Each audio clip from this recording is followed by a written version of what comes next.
Hi guys, so today we're in a Land Rover Range Rover. It's the Revere Spec, so it's been sent to Revere in London. There's various body kit providers out there and sort of tuning houses that you can go to. You've got Project Can, you've got Onyx, and this one's a Revere. So Revere in London, they've taken it, they've put the diamond stitched quilted seats in, they've got the Revere logo on the headrest, they've got the nice mats on the floor that have got the Revere logo on. Body kit on the outside, so you've got the Revere wheels, you've got the front Revere bumpers, the skirts. They've done a nice job of it. It's not for everyone. Not everyone wants the big Revere logo everywhere and it's standing out, but and this vehicle has been wrapped in a matte black as well, which looks quite nice. Now it does show some signs of wear being the wrap, but the beauty of that is that a certain panel could be unwrapped and rewrapped, so you could take it off if you wanted to. So I'm quite a fan of the wrapping, not some garish colours, but this one's quite nice. So it is the 3-litre V6, it's the L405, which ran from 2013 to 18. In 18 there was a facelift of that, which got the touchscreen climate controls and some new front grille and things like that. So there's been various tweaks to it over the years, but this is a really, really nice car. It's the autobiography spec, so it's got the soft closed doors, it's got the rear reclining seats, it's got the rear and front chilled seats, it's got the massage seats in the front. So it's a hell of a lot of car for the money. This one's on 106,000 now, so it's depreciated a hell of a lot in its value from what it was new. But it's a great car, so let's take it for a drive. So I've owned one of these in the past. This is a 2013, and the one that I had was the 13. That was the 4.4 V8, which none of them are economical, let's be honest. But I think the 4.4 V8 to me had a bit more poke, and it sounded a lot nicer. The 3-litre V6 is a nice car, a little bit more economical, but nothing to write home about. I think, you know, it sort of averages about 30 to the gallon, something like that. But if you want an economical car, then, you know, go and buy yourself a Volkswagen Passat or something like that. But if you want a car that's nice, and it's to me, it's the driving position as well. I sort of often find myself, driving along like that in a Range Rover, and it's daft, I know, but it just makes you feel very, very grand and prestigious. And you think, when these cars were sort of over 100 grand new, and now we're looking at, you know, one with 100,000 miles on it of this spec, of the autobiography spec, being around 30 grand. They've lost the money, really. And what you've got to bear in mind is obviously the maintenance cost of something like this. So you're not getting a 100 grand car that you can stick in for a 50 quid service at, you know, Bob's Autos down the road, and, you know, if anything goes wrong with it, it's going to be a piece of cake to fix and dead cheap. You know, it runs on air suspension, so you can higher and lower that when you get in and out, which is fantastic. You can take it off road with that. You've got an access height, so it is really good. But if something goes wrong, you've got airbags for the suspension instead of your standard suspension setup. You've got an air compressor in the rear, which obviously powers these airbags. So if something goes wrong with that, you get a leak on that, you can be talking some serious money to fix. It's got the deployable side steps on the side on this model as well, which are really nice. And as soon as you open the door, they kick out, and when you close the door, they come back in. Again, if something goes wrong with that, it won't be a cheap fix. It's got the cameras all around this Range Rover. So we've got obviously the front and the rear. It's got the curb view. It's great for pulling out of junctions. You've got sort of a 360-degree over the vehicle. So if you reverse and you're in a tight spot, it's fantastic. On this, I think there's 5 cameras, and 2 of them are playing up at the moment, so they need looking at. So that is something to bear in mind, and it's not sort of as it's not a cheap car to maintain. But having said that, if you've got the funds to maintain it, you're saving a hell of a lot on the list price of the car from new. And if you're looking for something that's, you know, that's got full service history on it, and, you know, it's been well maintained, and it's done, you know, this is, like I said, done about 106, I think. It's done 106 motorway miles, and you know where it's been. It's had 1 or 2 keepers, and it's been, you know, serviced by the main dealer or by a specialist or something like that. I think, you know, hopefully, touch some wood somewhere, where you should be on for a winner. There's a lot of negativity with Land Rovers and Range Rovers, especially, saying that the build quality is not great, the reliability of them isn't great. And when I had my 4.4 V8, it had a few issues. But having said that, they were all ironed out and sorted, and in the main, it was a fantastic car. There's a little bit of rattle coming from the centre console now and things like that, but what a lot of car for the money. Do you know, if you were to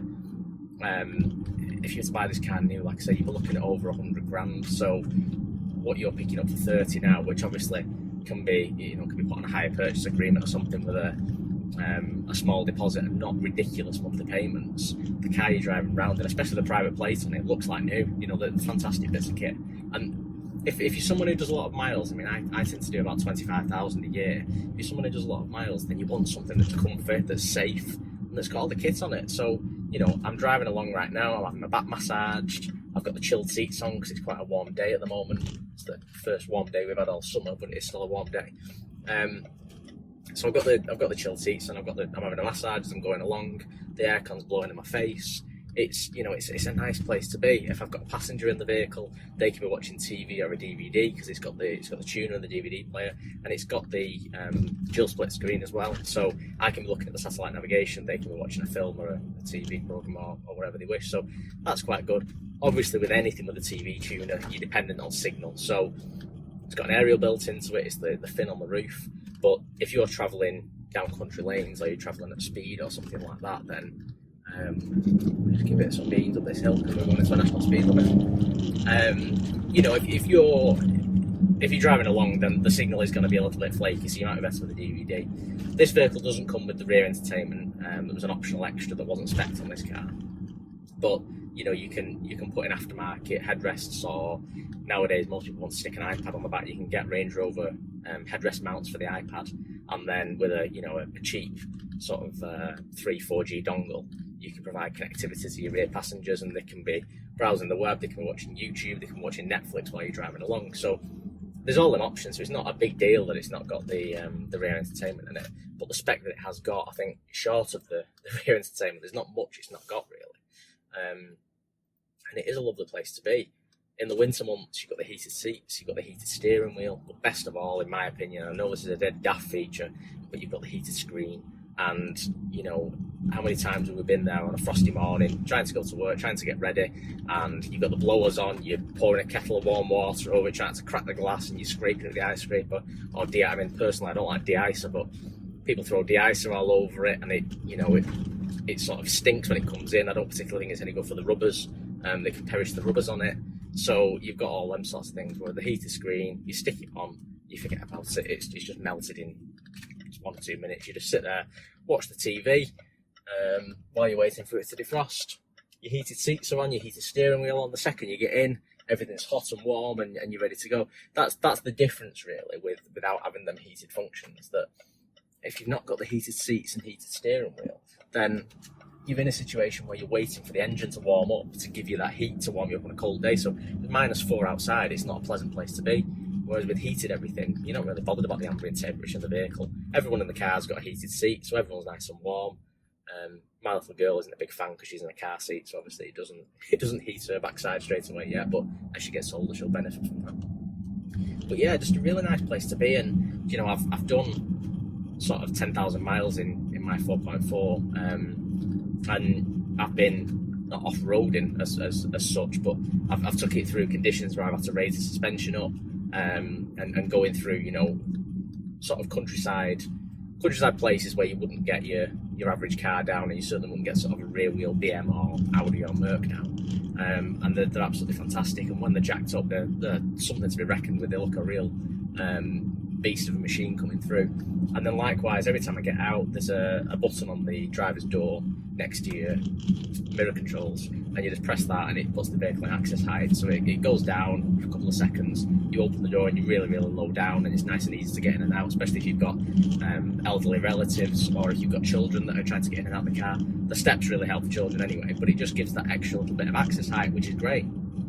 Once you get back in, and it's an access height, once you start the engine up and you set off, after I think when you reach about 20 mile an hour, 15 mile an hour, the car jacks itself back up to normal riding height, and away you go. And playing on the air suspension as well, you're driving along at the moment, and it's just, the other word I can use to describe it is wafting. You're wafting along the road. You're not feeling potholes, you're not feeling bumps, you're not bouncing about, you're not, even if you take it off roading, it's still, you can feel you're sort of floating on it. You can feel the bumps, don't get me wrong, and speed bumps, you do feel them, but they're not as harsh. You're not sort of, with the traditional suspension setup, you feel these bumps and they're quite hard and bang as you go over them. Whereas with the air suspension, you just sort of, the vehicle's adjusting and adapting constantly, and you feel the benefits of that. And it's, so as well as you having the different ride heights for a multitude of situations, it's also a great driving experience, really. So another few nice things on this car, there's a couple of features that my V8 didn't have, and it's got the ambient lighting pack where you can choose what colour you've got. I think there's a choice of about 20 or 30 colours to go through, which really look nice at night time, especially against the contrast of the white stitching and the black leather. It's got the, like I said, the all-round surround cameras. What else has it got, this car? It's got the Meridian sound system with the Dolby Digital Plus, which sounds absolutely phenomenal. It's got a built-in subwoofer. I think it's in the tailgate, the subwoofer, and you know, then there's something like 36 speakers as part of that Meridian sound setup. So once you've sort of tweaked the equaliser and stuff, the sound that you get from the thing's absolutely phenomenal. It's really, and I don't mean having it banging like a 17-year-old. I just mean good quality sound, and you know, and something to experience, really. It's got all the off-road settings, so you can struggle through and you can go for sand, snow and ice. You've got mud setting, you've got gravel setting, or you can just leave it as it is and it'll take care of itself. It's got the speed limiter on it as well, which is quite handy. So if you're someone who, obviously bearing in mind this is a powerful car, you put your foot down on the motorway, you can easily be at 80 and 90 mile an hour without realising and not feeling like you are. You know, if you're in a Vauxhall Corsa that's got a 1.2 litre engine, you put your foot down to 70 and the thing starts to shake and you think, we know we're going 70 mile an hour here. But in something like this, you put your foot down and it's so effortless, you don't really feel it, and you don't really notice you're doing that speed. So it can be a bit dangerous with the old speed cameras, and obviously as well, we need to remain safe on the roads. We don't have any accidents or mow anyone down or anything like that. So you've got to be aware of that. And with that speed limiter, you can set that at 70. And I think the first time I used the massage seats just kicked in again. So there's a setting on it where you can say once you've been driving 15 minutes, which I have just about now, start a massage to sort of invigorate you and wake you up a little bit, really. And it's just, I've knocked it off, and it's obviously got the 15-minute time period now, and it's just kicked in. So it really does feel nice in your back. So where was I then? Yeah, so I didn't really see the purpose of that speed limiter at first, because I was thinking, well, if you're in a 50 mile an hour or 70 mile an hour on the motorway average speed, you just set your cruise control to 50 or 70 and no problem, you're not going to go above it. So say, for example, you're doing, you're on an average speed check of 50 or 70. You can turn this average speed check on, and then if it's somewhere where there's a high population of traffic and you're slowing down and speeding up all the time, you don't want the cruise control on. If you've got radar cruise control, it's not too bad. But if you've not got radar cruise control, you've got regular cruise control, you're going along, and if you set it to 70, it's going to be knocking itself off all the time, or you're going to be knocking it off. So you're not going to be keeping to that constant of your restriction. Whereas this, you set that to 50 mile an hour, and you can accelerate and brake, but the car won't let you go any faster than 50 mile an hour. So you know you're going to stay within the realms of the speed limit, which is quite handy, really, I think. This vehicle's also got the start-stop function, which some people love, some people hate. Manufacturers claim that it'll give you a bit more miles per gallon and it'll be a bit more economical and better for the environment and stuff like that. I don't know, really. I've driven cars with it, I've driven cars without it. I can't say I've ever noticed a massive difference on a full tank of fuel. But there's always the option to knock it off. It's switched on by default, but you can knock that off and you don't have to have it. What else have we got? We've obviously got the standard kit, your rain sensing wipers, your automatic lights. I'd say one other thing I do quite like about the L405 in particular is the cornering lights. So you see it at night time if you're on a bend, as you go round the apex of the bend, the lights adapt and follow it round. And it really is nice because it really lights up the corner as you're getting into it, and you can really see where you're going. So if you're in a national speed limit country lane that's got no street lights at all, it really is handy. It really lights things up and helps.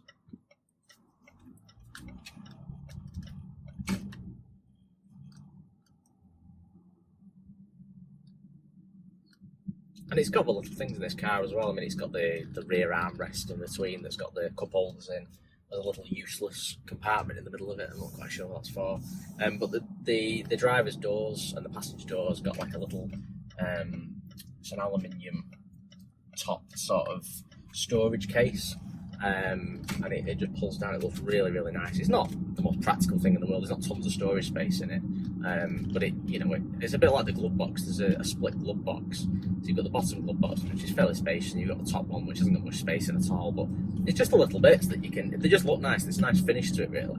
I know in the sort of previous Range Rover, in the L322, that top glove box tended to house like a CD changer or a DVD drive or something like that, whereas in the more modern versions of it, they've put them in the sidewall and the boot, so it's a bit more out of the way, and it keeps things tidy. But you're not going to complain about space in this vehicle. I mean, you're talking the boot. I've never seen a boot as big. It's just certainly in a UK car, the boot's got such a large capacity, and then if you drop the rear seats as well, it just becomes something else. It really does.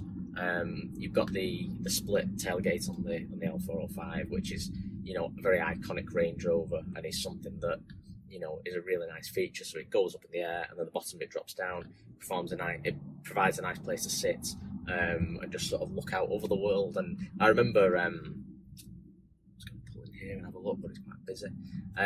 I remember being on the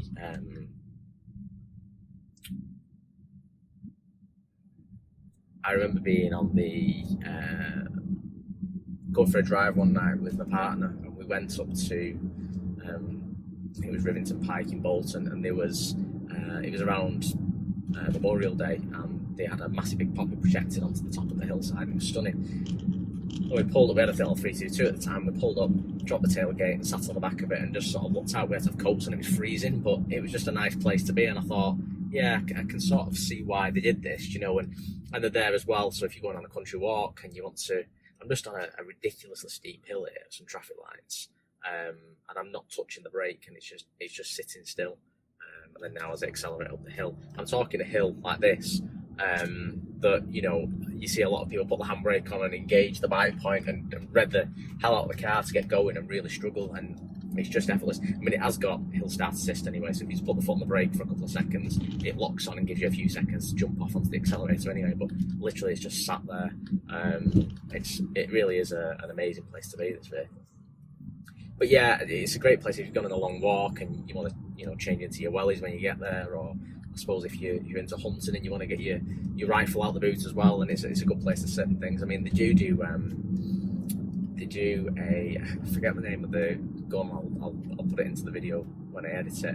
But they do. There's a gun make that do an adaptation of this, and it's a bit like the way the Revere have done it. They change the seats, they change the door handles. The door handles are something else. They're absolutely stunning. And they changed them, and it's all sort of detailed in their way. And the seats have changed, the foot mats have changed. There's badges on the centre console, and they've got a gun chest in the rear and a slide out seat, and it's just, you can spend an absolute fortune on these things. You really can. Range Rover do have a little bit of a bad reputation when it comes to say build quality and things remaining working and things like that with it. I mean, there is a little few quirks with this car, but I think if I bought it brand new at sort of 110 or something like that now for autobiography, if I bought this brand new at 110 grand, and within the first 3 years if things started going wrong on me and things failing and components failing and stuff, and alright, it's under warranty, but the sort of pain of going back to the manufacturer to get things sorted, I think I'd be a little bit annoyed. But in the main, if things are starting to fail, and this is a 7-year-old vehicle now with 106,000 on the clock, if a few things have started to go wrong at that point, I don't know. It's a funny one, because I think that people who buy Range Rovers and love Range Rovers and have several Range Rovers, I've had 5, they sort of accept it. And it's a strange place to be, that, because I think, should we be accepting it, and should we be saying, yeah, okay, it's fine, Range Rovers break and this, that and the other. I don't know. But I think if you're a diehard, if you're buying a Range Rover because you want the prestige and the name and you're sort of into cars, I'd imagine you get slightly narked with it. But if you're into Range Rovers and you love them and you're not, you've accepted of that. It's a bit like a Defender. It's a bit like a Land Rover Defender. I remember speaking to someone 10-15 years ago and saying, quite fancy the Defender, the rugged look of them, and they look like they could go anywhere and do anything. And this guy to me, he said, I wouldn't if I was you. So I said, why? And bit of background, sorry. This guy had 2 Defenders. He had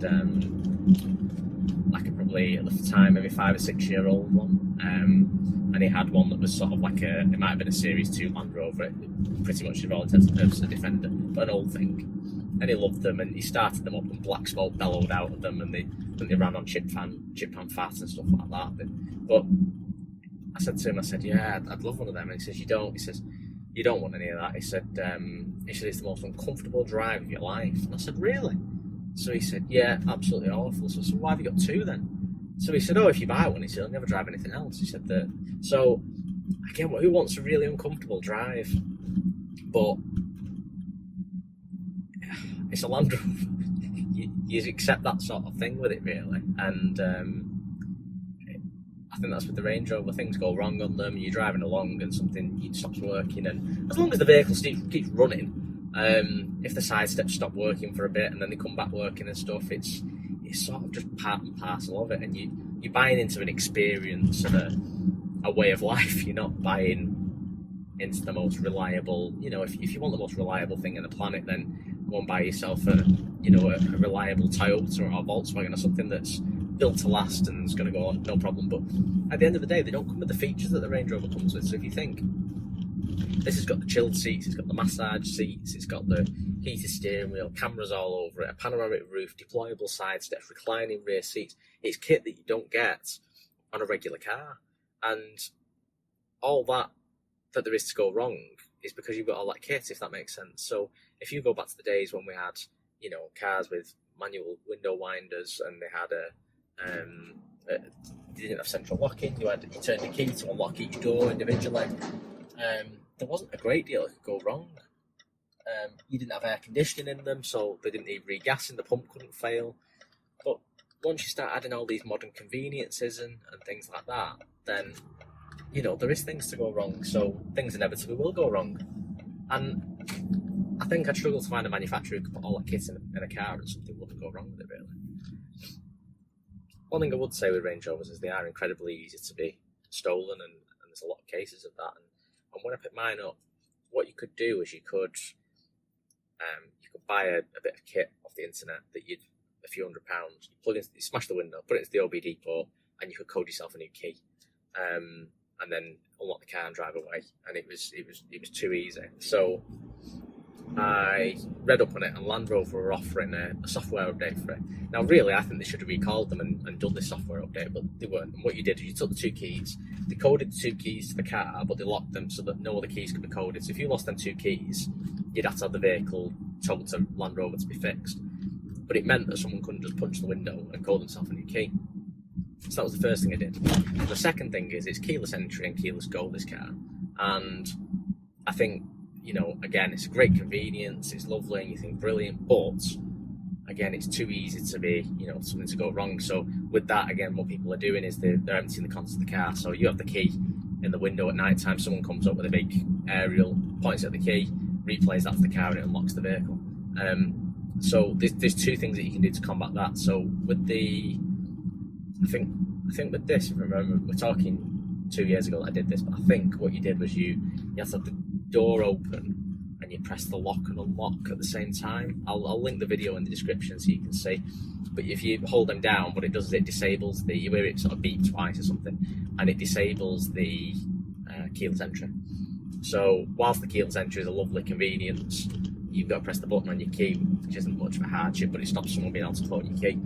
The other way around it, should you want to keep the keyless entry, is you can get these little pouches from Amazon that you shove your key in at night time. It's a Faraday pouch, so basically it just kills the signal completely.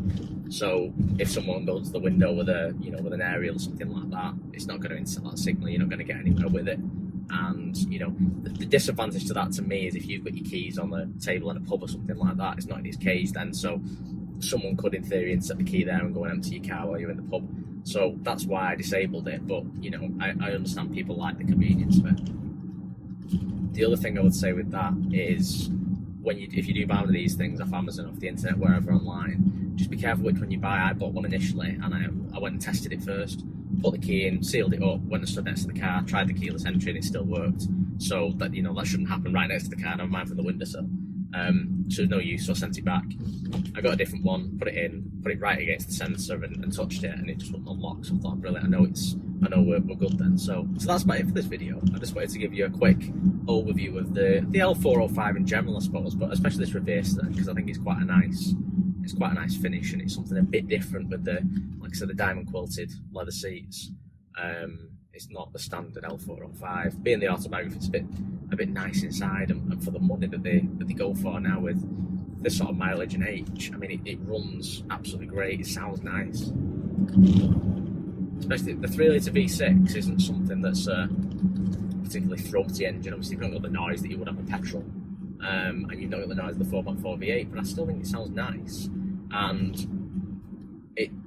I don't know, there's just something I really like about these cars and the way they operate. And like I say, that driving position, it sounds so stupid, I know, I get it completely, but you get in them, you feel special, and you look at it.